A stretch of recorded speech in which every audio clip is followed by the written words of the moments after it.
Hello, hello, hello, everyone, and welcome back to a new you, where we help twin flames to heal and to master thyself along thy journey. My name is Ruby Lee, and I am a submastery coach, and I am a twin flame specialist. And so, if you are in separation from your twin at the moment, and if you want some support along your journey, you want to make sure you click that bell so that you can stay connected to what is going on in the Anew You community. And so today I want to talk about, I have a message for all empaths, and that is the title of this video, a message to all empathic souls. Right? If you're watching this video, 9 times out of 10, you are an empathic soul. And so, and so I know for me, right? All these videos are about my personal experiences, lessons that I've learned. And so when I create these videos, I'm coming from my own perception of things. I'm coming from my own opinion, my own thoughts, my own feelings, my own storyline. And I know for me, I have spent years censoring myself, keeping quiet, not wanting to ruffle a few feathers, not wanting to trigger people. For so many years, I put people's feelings before my own. I would think about how this will make them feel. So I'm not going to tell them this. I'm not going to say this in that way because I know it will hurt their feelings. And I'm at a place in my life right now where these same people that I have been so concerned about how they feel, right? The same people will come back around and say things to me in a way that hurt my feelings. They will use strategic wordings, right? To side shade me. That's what I call it. When you are just throwing shade at me right in front of my face, that passive aggressive behavior. Some people call it gaslighting, right? Using strategic wordings, right? To just intentionally hurt me, intentionally trigger me, intentionally trying to make me feel a certain type of way. And like I said, I have spent years, not speaking my truth, not speaking my mind, being so concerned about how others are feeling that I hide the truth of what I'm really feeling and thinking. And so, like I said, I'm at a point in my life right now where I really don't care anymore. Censoring myself is not the answer, right? And sometimes you may need to trigger some folks. Sometimes you may need to hurt some people's feelings. Not because you're being mean or nasty or malicious, but because sometimes some people, that's what they need. Some people need a little pain.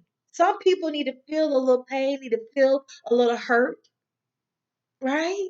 Because for some people, that may be the very thing that they need to heal, the very thing that they need to see themselves, the very thing that they need to begin to do their work.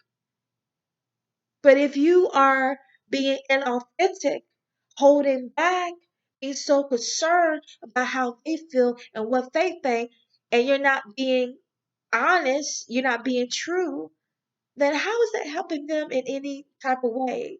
Holding back and being so concerned about how they're feeling and what they think, it's not serving them, nor is it serving you because you're having to hide parts of who you are so that you won't trigger your mom or your sister or your friend because you don't want to lose these people who are very precious and valuable.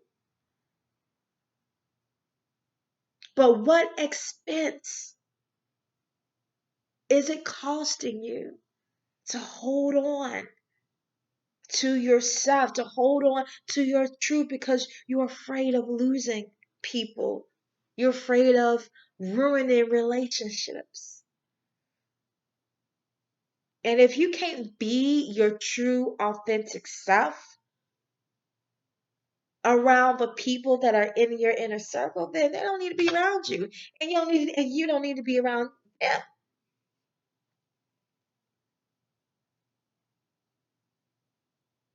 And so,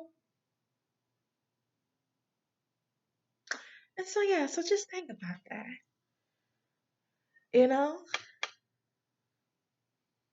Because I know in the past, and one of the lessons that I learned, especially last year, how I've been emotionally manipulated by other people. For a while, I never knew what that was. I never understood that that's what was happening to me in a lot of situations, especially romantic partnerships that I have found myself in. Men emotionally uh, using um, um, their emotions to manipulate me, to deceive me, right? To get me to do what they want me to do, right? That's a form of control, right? Because they knew that I was sensitive and they knew that I was all about the feeling. So if I could get her to feel this way, then I can get her to do X, Y, and Z, right? And so a lot of the men that I um, have been in relationships with love to tell me stories, stories about their past, stories about their ex, so that they can train me, right, to not do what their ex did, to not be like their ex. And while I was going through all that, I didn't understand what was happening, right? I didn't understand what was happening at all. I didn't know anything was happening, right?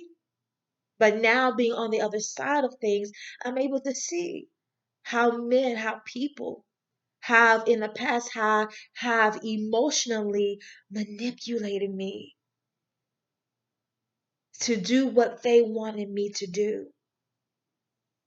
And so, are you being emotionally manipulated by people? I want you to stop and think about that. I want you to meditate on that. And if you're not clear, if you don't know, pray about it. Ask God to help you to see how people may have emotionally manipulated you in the past. Right? And so if you are censoring yourself, there's a great chance that you are being emotionally manipulated and controlled by other people. You're not here to make other people happy. You're not here to be controlled by anyone. You are here to live in your truth, to stand in your truth, and to live in your truth, and to speak your truth. And speaking your truth doesn't have to come off nasty or mean, especially if the situation doesn't call for it. You have to find your own way of speaking your truth, even if you're trembling and shaking inside. Right? Speaking with a shaky voice, right? You rather speak with a shaky voice than not say nothing at all. It is unhealthy for you to hold on to your truth that needs to be exposed, that needs to be expressed. That's how you become out of balance, when you're holding on to all of this information, to all of this truth, because you are afraid of what they're going to say or what they're going to think or how it's going to make them feel. Put yourself first. Some of us, we put way too many people ahead of ourselves, sacrificing ourselves to save somebody else's feelings, when that same person do not do the same thing in return. And so, like I said before, a lot of times we think that we're helping by catering to people's emotions, by not pushing um, their buttons, or making them mad or making them upset. But sometimes being upset is what some people may need. Some people may need to be triggered. Matter of fact, they may need to be triggered so that you can see the truth of who they are, so that you can finally release yourself from that relationship, from that partnership. Even if it's with family, family, you can't erase them, but you can distance yourself from them. And so, guys, that is it. So, I want you to think about that. And so, I will leave you in love. I will see you in the next video. Bye bye.